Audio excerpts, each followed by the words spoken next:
आताचा काळ हे पैशावाल्याचा काळ झाला सुरू. आता राजकारण कमी आणि समाजकारण कमी आणि राजकारण जास्त झालं आता या काळात.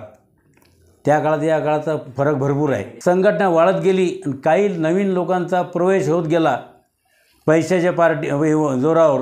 भिवंडीची दंगल झाली होती तर माझ्या भावाला तिथं पकडण्यात आलं होतं किंवा मुस्लिम हिंदू दंगल. तर त्यावेळेस दिघे साहेबांच्यामुळे माझ्या भावाला वाचले. त्यावेळेस ज्यावेळी इथं शाखा ओपन झाली इथं शिवसेनेची आणि बाळासाहेबाची एंट्री झाली, तो सगळ्यात मोठा क्षण होता माझ्यासाठी. आपला नेता मोठा व्हावा, पक्ष वाढावा याच्यासाठी आयुष्यभर झटणारा तो म्हणजे कार्यकर्ता. पक्षवाढीसाठी आणि राजकीय नेत्याच्या पाठबळासाठी कार्यकर्ता अहोरात्र झटत असतो. असा शिवसेने मोठा करण्यात, छत्रपती संभाजीनगरमध्ये शिवसेना वाढवण्यात ज्यांचा हातभार आहे असे अनिल यादगिरे, जे 25 वर्षापासून शिवसेना या पक्षाचे प्रचारक म्हणून काम करत आहेत.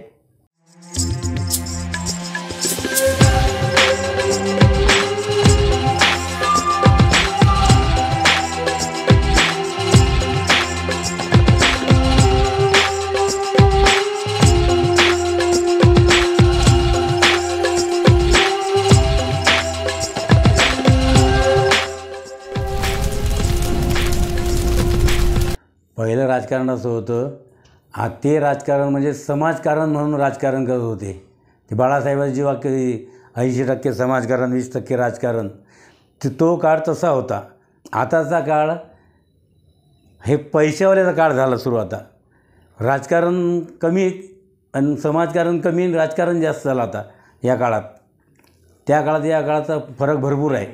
कार्यकर्ता नेत्यात फरक. पहिले तो कार्यकर्ताच नेता बनतो. कालावधीनं कार्यकर्ता पहिले कार्यकर्ताच असतो, कार्यकर्त्यानंतर नेता बनतो.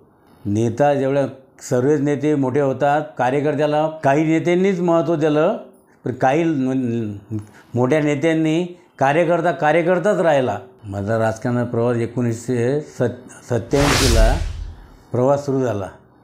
त्यावेळेस ते जिल्हाप्रमुख सुभाष पाटील हे होते. त्यावेळेस मी त्याच्यासोबत कार्यकर्ता म्हणूनच त्यांच्याजवळ राहायचो, काम करायचो, ड्युटी करून काम करायचो. रात्री बेरात्री पोस्टर लावणे, हे लावणे. नंतर त्यावेळेस जे होते उपजिल्हाप्रमुख अशोक बावस्कर, रमेश पवार, त्यावेळेस खैरे साहेब उपशहर प्रमुख होते, जयस्वाल साहेब, संजयजी शिरसाट, वाखोरे सर. असा हा सुरुवातला त्यावेळेला कार्यकर्ता म्हणून आम्ही फिरलो. असं आम्ही विचार नाही केला की हा मोठा होऊन राहिला का तो मोठा होऊन राहिला. शिवसेनेनं खालचे लोक वर आणले. जेवढे नगरसेवक झाले 27 हे खालचेच लोक होते, पैशावाले कोणी नव्हतो. खैरेसाहेब नगरसेवक होते, जयस्वाल साहेब नगरसेवक होते, हे सगळे नगरसेवकच झाले त्या काळात. छापरवाल, पालीवाल, सूर्यवंशी, शंकर मगर, हे सगळे लोक खालचे गरीबच होते. सगळे कार्यकर्त्यांचेच नगरसेवक झाले. नगरसेवकाचेच काही सभागृह नेते झाले. नंतर जयस्वाल साहेब महापौर झाले. आम्ही आंदोलनं भरपूर केले. बरेच वेळ आम्ही हडसूलच्या जेलमध्ये गेलो, क्रांतीचौक पोस्टेशनला गेलो. पण असं त्यावेळेस असं वाटत नव्हतं की आपण जेलमध्ये चाललो की आपल्याला काय होईल, काय मनात भीती नव्हती. कारण हे जे आमचे वरचे नेते होते, पण ते पोलीस स्टेशनला जरी गेले तर तिथं आम्हाला जाणवत नव्हतं. खेडीमेडीनं आम्ही तिथं पोलीस स्टेशनला राहायचो, हडसूलला आम्ही राहिलेलो. त्यावेळेसचे 1989चा काळ सांगतो मला मी. त्यावेळेस हे नगरसेवक होते, इलेक्शन झालं होतं. पण त्यावेळेस हे लोक आम्हाला आठवू देत नव्हते की बा जसं एखाद्या घरच्या माझ्या आईवडिलाला वाटलं अरे माझा मुलगा जेलमध्ये गेला आणि पोलिसांनी पकडून नेलं, ते अजिबात जाणीव होत नव्हती आम्हाला. आम्ही खुशीनं जायचो. तिथं आम्हाला नाश्ता पाणी हे सगळे लोक आणून देत होते. त्यामुळे आम्हाला त्याच्यात भीती अजिबात वाटत नव्हती. आंदोलन करायची ती स्वतःहून आम्ही उत्साहानं जात होतो आंदोलनात भाग घ्यायला. एक अशी आठवण आहे आम्हाला, गुलमंडीत पवार म्हणून होता, रमेश पवार. त्यांनी एक सरदारजीच्या भेषात शहर प्रमुख होते त्यावेळेस. त्यांनी भेष सरदारजीचा बदलून ते आले होते. त्यावेळेस SP होते इथले वानकडे साहेब. तर त्यांनी आम्हाला पूर्ण लोकांना धरून आंदोलन करताना गुलमंडीत सुभारी हनुमानजवळ तिथून सर्वांना आम्हाला गाडीत टाकून हर्सूलला नेलं त्यावेळेस. पण त्यावेळेस असा काळ होता, लाट्याखाट्या मारल्या त्यांनी. असं काही लोकांनी मारल्या, काही लोकांना गाडीत बसताना मारल्या. तिथं वगैरे आम्हाला हर्सूलला वगैरे काही मारलं नाही, पण इथून पकडताना, धरपकड करतानाच थोडी बाचाबायची व्हायची, नारेबायची व्हायची, पण जोश तोच राहायचा लाट्याखाट्या खाल्ल्यावरसुद्धा आमचा. त्यावेळेस राजकारण असं होतं, सर्वांना समान म्हणून हे घेऊन चालायचे राजकारणात. किंवा हा पैशावाला आहे, तो गरीब आहे, याला बोलव की त्याला बोलवून हे सर्वांना मिळून कार्य करायचे. 87पासून 1987ला ज्यावेळेस 1988ला इलेक्शन लागलं महानगरपालिकेचं, पहिली महानगरपालिका स्थापन झाली 88ला, त्यावेळेससुद्धा मुंबईचे लोक की सहज भेटता येत होतं. मुंबईचे जे लोक यायचे, नेते वगैरे, ते असे दुधाभाव नव्हते की हा कार्यकर्ता आहे, हा पैशावाला आहे की गरीब आहे. जो काय त्यांच्यासमोर तो कार्यकर्ता म्हणूनच राहायचे. ते सगळे लोक वागायचे तसेच.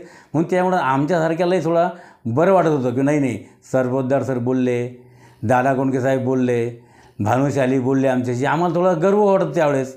पण आमच्या त्यावेळेस जोशच होता. प्रचाराला फिरायचा, काही न खाता, काही न जेवण न परवा न करता. त्यावेळेस असं काही बिस्लरी वगैरे हे ॲटम नव्हतं त्यावेळेस. ते स्वतःचा खर्च करून ते लोक त्यावेळेस प्रचाराला फिरायचे. पैसा तर नव्हताच, बिना पैशाचेच इलेक्शन, कमी पैशात इलेक्शन होत होतं. त्याच्यामुळे तो काळ आणि आताचा काळ खूप बदल झालेला आहे. आता कार्यकर्त्याला बोलवून घ्यावं लागते, कार्यकर्त्याचे म्हणणं ऐकावं लागते. त्यावेळेस कार्यकर्ता स्वतःहून येत होता. हा त्या काळातला आणि या काळातला फरक आहे. आनंद दिघे साहेबाची माझी भेट झाली ती 1986ला. कारण माझे बंधू मोठे जे राहतात कल्याणला, ते होते ठाण्याला नोकरीला.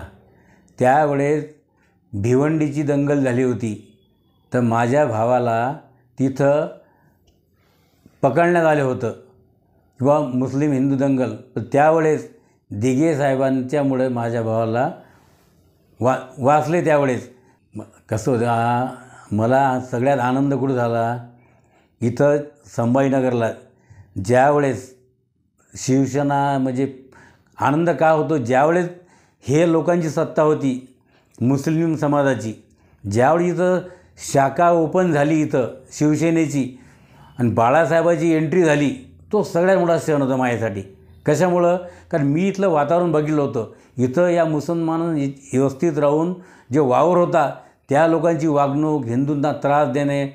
ज्यावेळेस बाळासाहेबाची शिवसेना स्थापन झाली, हे सगळं घडलं. त्यापासून इथून तो क्षण सगळ्यात मोठा, की तो क्षण अजूनही मला आठवतो की नाही, हिंदूंचे चांगले दिवस आले केवळ बाळासाहेबांमुळं. सगळ्यात भावनिक क्षण म्हणजे ज्यांनी जे हिंदुत्व आणलं, ते हिंदुत्व त्यांच्यासोबतच गेलं.